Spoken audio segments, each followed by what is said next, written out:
여러분 최근 틱톡을 뜨겁게 달구며 폭발적인 인기를 끌고 있는 포테이토 베드라는 현상 혹시 들어보셨나요? 마침표 수많은 담요와 베개로 온통 뒤덮인 침대 속에서 마치 따뜻한 감자처럼 뒹굴거리는 모습이 하나의 유행처럼 번지고 있는데요. 마침표 과연 이 현상이 단순히 젊은 세대의 일시적인 트렌드에 불과할까요? 아니면 이 팍팍하고 예측 불가능한 현대 사회를 살아가면서 우리가 무의식적으로 갈망하는 인류의 아주 오래된 본능적인 욕구가 오늘날 새롭게 발현된 모습은 아닐까요? 겉보기에는 그저 재미있고 가벼운 유행처럼 보이지만 사실 이 속에는 우리 삶의 깊은 곳에 자리한 인간 본연의 근원적인 욕구가 숨어 있을지도 모릅니다. 구독과 좋아요로 시작합니다. 그럼 오늘날의 포테이토 베드 현상부터 좀 더 자세히 들여다볼까요? 틱톡 피드를 스크롤하다 보면 마치 거대한 새 둥지처럼 아늑하게 꾸며진 침대에서 세상 모르고 잠들어 있거나 포근한 이불 속에서 꼼짝 않고 책을 읽거나 영화를 보는 사람들의 모습이 심심찮게 눈에 띕니다. 수많은 담요와 푹신한 쿠션들로 온몸을 감싸고 발끝부터 머리끝까지 빈틈없이 채워진 그 공간에서 완벽한 안락함과 안전함을 누리는 거죠. 왜 이토록 많은 현대인들이 감자침대처럼 극도의 아늑함에 열광하는 걸까요? 그 배경에는 복잡하고 예측 불가능한 현실의 무게, 끝없이 밀려오는 스트레스, 그리고 어디에서도 온전히 안전하다는 느낌을 받기 어려운 불안감이 깊이 자리하고 있습니다. 바쁜 일상 속에서 잠시나마 모든 것을 잊고 온전히 자기 자신만을 위한 안전한 보금자리를 찾고 싶은 그런 간절한 심리가 고스란히 투영된 것이 아닐까요? 심리적으로는 외부의 위협으로부터 스스로를 단절시키고 싶은 원초적인 욕구, 사회적으로는 지친 몸과 마음을 달랠 안식처를 찾는 현대인의 보편적인 갈망이 이 작은 침대 속에 담겨 있다고 해석할 수 있습니다.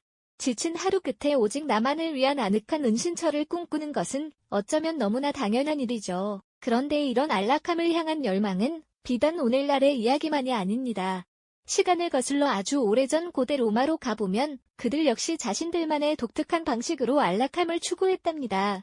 바로 렉투스라는 이름의 침상 문화였죠. 렉투스는 단순히 잠을 자는 가구의 역할을 넘어섰습니다. 고대 로마 귀족들은 이 렉투스의 비스듬히 기대어 식사를 즐겼고 손님들을 초대해 담소를 나누며 사교 활동을 활발히 펼쳤으며 심지어 중요한 업무를 처리하기도 했습니다. 상상해보세요. 화려한 장식의 렉투스에 편안하게 몸을 기댄 채 맛있는 음식을 나누고 깊은 대화를 이어가는 평화로운 연애 장면 말이에요. 렉투스는 개인적인 휴식 공간을 넘어 가족과 친구들이 함께 유대감을 형성하고 공동체 안에서 편안함을 느끼게 해주는 사회적 안락함의 상징이었습니다. 잠자리뿐만 아니라 일상과 사교의 중심이 되었던 렉투스를 통해 우리는 안락함이라는 것이 개인적인 만족을 넘어 사회적이고 문화적인 의미까지 확장될 수 있음을 분명히 엿볼 수 있습니다. 이처럼 고대 로마인들에게 렉투스는 단순한 가구를 넘어 그들의 삶의 질을 높이는 매우 중요한 요소였던 것이죠. 그들의 삶 속에서 렉투스가 얼마나 큰 부분을 차지했으며 그 안에서 어떤 형태의 평화로움을 누렸을지 잠시 상상해보는 것만으로도 충분히 흥미로운 경험이 될 겁니다. 안락함이 곧 삶의 방식이었던 시대의 모습을 엿보는 듯하죠. 고대 로마의 렉투스가 사회적 안락함과 품격을 상징했다면 시대를 훌쩍 건너 중세 유럽으로 향해 보면 안락함은 생존과 직결된 매우 실제적인 문제였답니다. 중세 시대는 어두웠고 추웠으며 외부의 위협이 늘 도사리고 있던 시기였죠.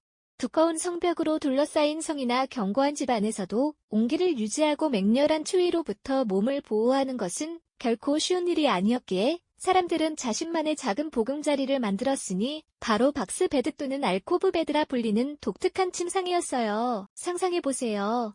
거대한 성의 으스스한 홀이나 흙벽으로 지어진 집 한 구석에 마치 벽장처럼 쏙 들어가 있는 작은 침대 말입니다. 이 박스 베드는 말 그대로 나무 상자처럼 사방이 막혀 있거나 벽면을 깊숙이 파내어 만든 공간 속에 자리 잡고 있었죠. 좁고 아늑한 이 공간은 외부의 차가운 공기를 효과적으로 막아주어 한정된 난방 자원 속에서도 체온을 유지하는 데 결정적인 역할을 했습니다.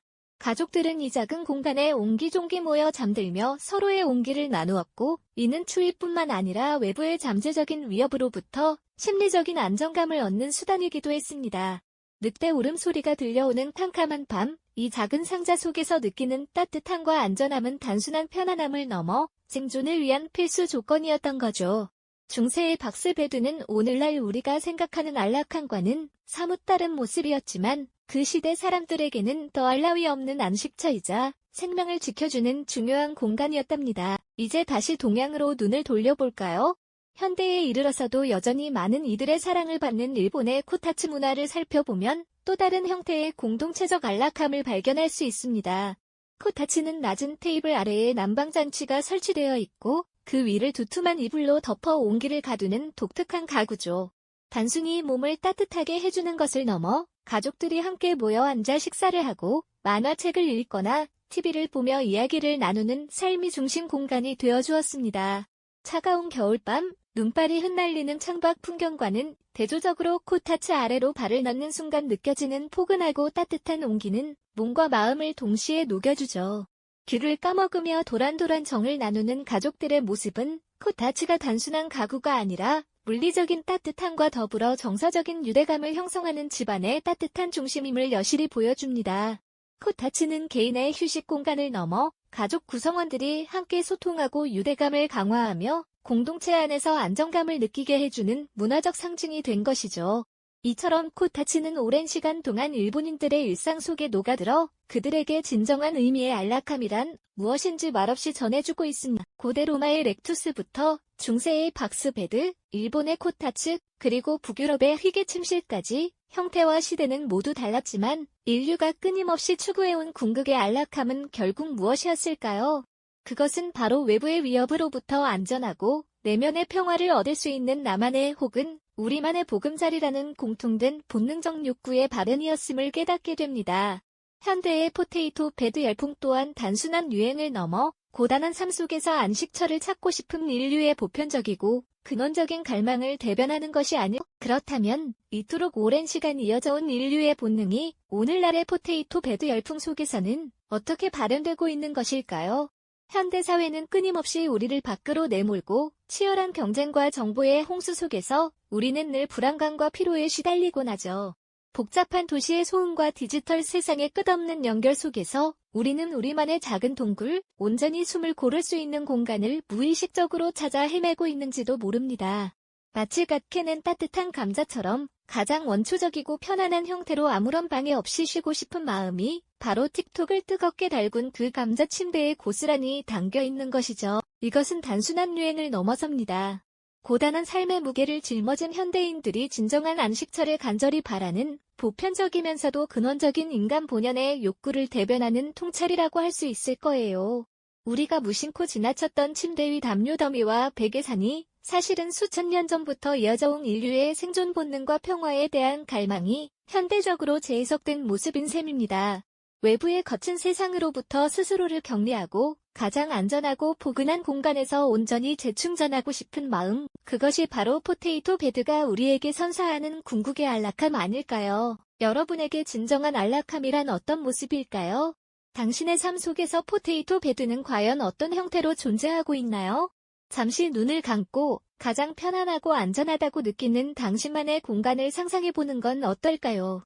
인류의 본능적 욕구가 빚어낸 흥미로운 문화적 현상들은 이외에도 무궁무진합니다. 다음 이야기에서는 또 어떤 매혹적인 인류의 발자취를 따라가 보게 될지 기대하셔도 좋습니다. 우리가 오늘 탐험할 첫 번째 발자취는 바로 일본의 코타츠입니다.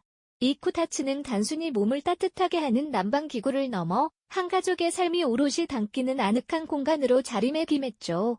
상상해보세요. 꽁꽁한 겨울밤, 흰 눈이 소복하게 쌓인 창밖 풍경과는 대조적으로 온 가족이 코타츠 아래에 발을 넣고 도란도란 이야기를 나누는 모습 말입니다. 코타츠의 따뜻한 담요 아래로 발을 뻗으면 온몸으로 퍼지는 온기가 느껴지실 겁니다. 이곳에서는 갓 지은 따끈한 밥을 함께 먹고 귤을 까먹으며 소소한 농담을 주고받죠. 물리적인 따뜻함은 물론이고 서로의 온기가 전해지는 그 순간이 만들어내는 정서적 유대감이야말로 코타츠가 선사하는 진정한 가치일 겁니다. 코타츠는 그렇게 일본 가정의 중심에서 따뜻한 공동체의 의미를 오롯이 품고 세대를 이어가는 소중한 추억을 만들어줍니다. 결국 포테이토 베드에서 시작된 우리의 여정은 고대 로마의 렉투스, 중세시대의 박스베드, 그리고 일본의 코타츠와 북유럽의 휘게 침실에 이르기까지 시대를 넘나들며 다양한 모습으로 펼쳐졌습니다. 하지만 이 모든 형태와 문화적 배경 속에는 놀랍도록 일관된 인류의 본능적 욕구가 자리하고 있음을 우리는 깨닫게 됩니다. 그것은 바로 외부의 위협으로부터 안전하고 내면의 평화를 얻을 수 있는 나만의 혹은 우리만의 보금자리를 향한 깊은 갈망이었죠. 현대의 포테이토 베드 현상은 단순한 유행을 넘어섭니다. 그것은 복잡하고 치열한 삶 속에서 안식처를 찾는 우리 모두의 보편적이고 근원적인 갈망을 대변하는 것이죠. 우리가 오늘 함께 탐험한 인류의 안락함 초구 역사는 결국 지금 이 순간 우리가 무엇을 진정으로 필요로 하는지를 묵묵히 일깨워주는 소중한 통찰을 선사합니다. 바쁜 일상 속에서 잠시 멈춰서서 당신의 삶 속에서 포테이토 베드는 과연 어떤 모습으로 존재하고 있는지 생각해보는 건 어떨까요? 당신에게 진정한 안락함과 평화로운 보금자리는 어떤 의미일까요? 어쩌면 우리의 마음속 깊이 자리한 이 본능적인 욕구를 이해하는 것이 진정한 휴식과 행복을 찾아가는 첫걸음이 될지도 모릅니다. 이 영상이 도움이 되셨다면 좋아요와 구독 부탁드립니다. 여러분의 응원이 제게 큰 힘이 됩니다. 다음 영상에서도 더 유용한 정보를 공유하겠습니다. 감사합니다.